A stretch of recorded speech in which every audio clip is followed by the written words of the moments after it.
Bismillahirrahmanirrahim.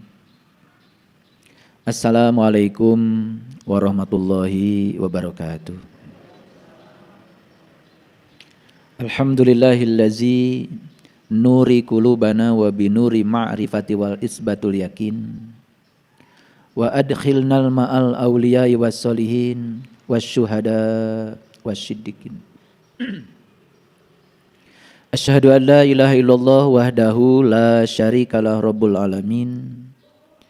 Wa asyhadu anna Muhammadan abduhu wa rasuluh asrafal anbiya'i wal mursalin. Sayyidina Muhammadin wa ala alihi wa sahbihi ajmain.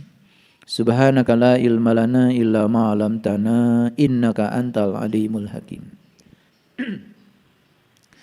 Subhanakallahumma rabbana wa bihamdika asyhadu an la ilaha illa anta astaghfiruka wa atubu ilaik.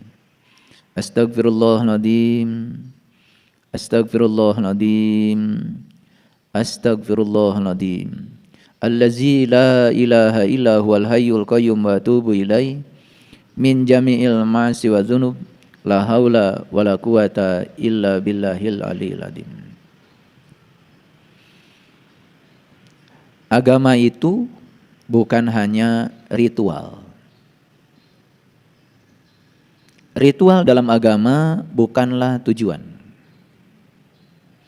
Tujuan yang sebenarnya dari agama adalah perubahan perilaku. Nabi Muhammad sendiri menyatakan diri bahwa beliau itu diutus ke semesta ini bukan untuk mengajarkan berbagai ritual, tetapi untuk menyempurnakan akhlak. Saya mempelajari tradisi-tradisi agama yang lain, ternyata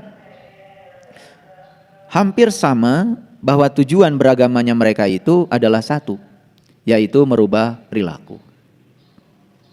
Jadi kalau dirangkum dari semua tradisi agama, tujuan beragama itu ya setidak-tidaknya secara global ada 3. Yang pertama adalah mengurangi kejahatan. Yang kedua adalah memperbanyak atau menambah kebajikan. Dan yang ketiga adalah belajar untuk mengubah pola pikir. Karena sumber dari kebahagiaan dan ketidakbahagiaan adanya di dalam pikiran. Sebetulnya garis besar semua agama di dunia ini ya berfokus pada 3 hal itu. Mengurangi kejahatan, menambah kebaikan, dan belajar untuk menciptakan kesucian pikiran agar pikiran tidak ternoda sehingga setiap ruang dan waktu kita selalu merasa kebahagiaan. Karena bahagia itu bukan di luar, bahagia itu di dalam diri. Dan sumber utama kebahagiaan adalah pola pikir.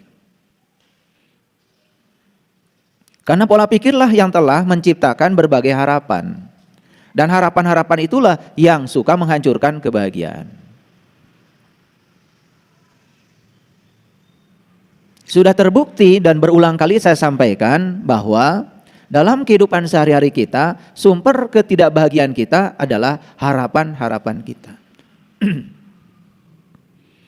Jadi kalau orang lain melakukan tindakan yang kita tidak suka, dan kemudian kita tidak bahagia, sebetulnya ketidakbahagiaan bukan akibat orang lain melakukan tindakan yang kita tidak suka. Tetapi harapan kita pada orang lain. Karena ingin orang lain itu selalu melakukan tindakan yang kita suka.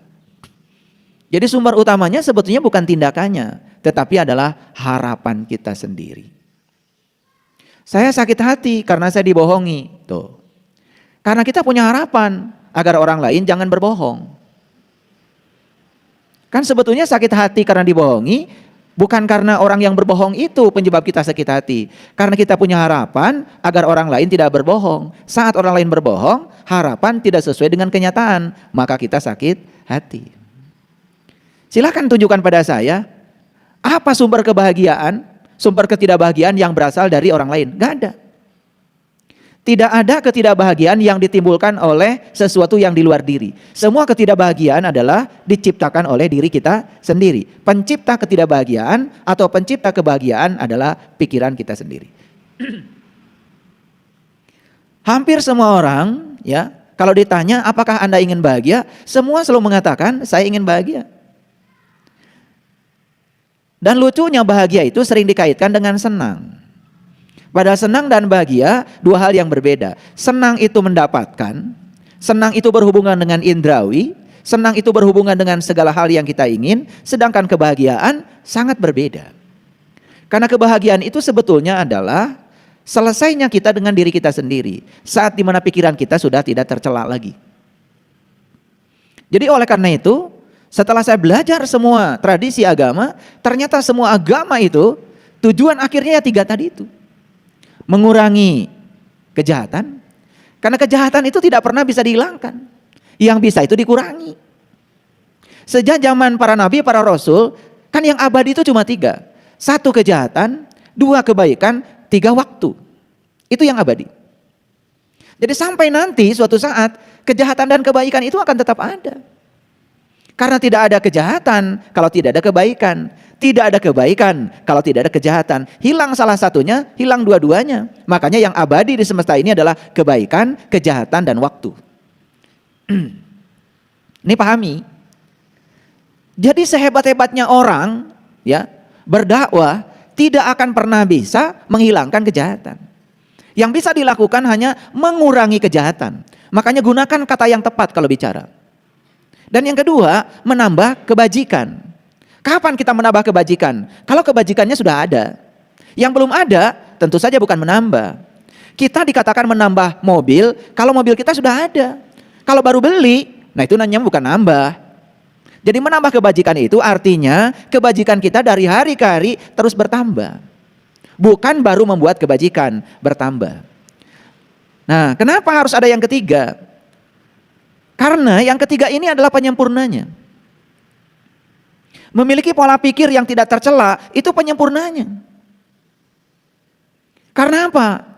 Seandainya kita hari ini memiliki peluang membuat kebajikan, kalau pola pikir kita itu masih tercela, bisa jadi kebajikan itu malah dihancurkan kebahagiaannya oleh pikiran kita sendiri. Contoh, misalnya tadi pagi itu, pada saat kita mau nyebrang, ada orang lain yang kesulitan nyebrang. Kemudian kita terketuk hati kita, yuk kita seberangkan biar sama-sama. Padahal kita juga mau nyebrang, cuman karena kita biasa, orang lain ada dari kampung tidak biasa dengan kendaraan yang semacam itu. Nah kemudian ada tergerak, saya ingin menolong, itu kebajikan. Sudah diseberangkan, sudah dilakukan kebajikan itu. Begitu sampai diseberangkan, seumpama orang itu lupa berterima kasih pada kita. Karena kita punya harapan orang itu berterima kasih pada kita, saat dia lupa berterima kasih, selesai melakukan kebajikan, kita hancurkan kebajikan kita sendiri oleh harapan kita. Lalu kita mengatakan, gak tahu diri. Emang gak punya mulut? Marah-marah, gak tahu diri, emang gak punya mulut, emang gak punya perasaan. Karena kita punya harapan, setiap kita melakukan kebajikan, orang lain harus berterima kasih kepada kita. Kebajikan kita dihancurkan oleh pikiran kita sendiri, karena pikiran kita masih tercela.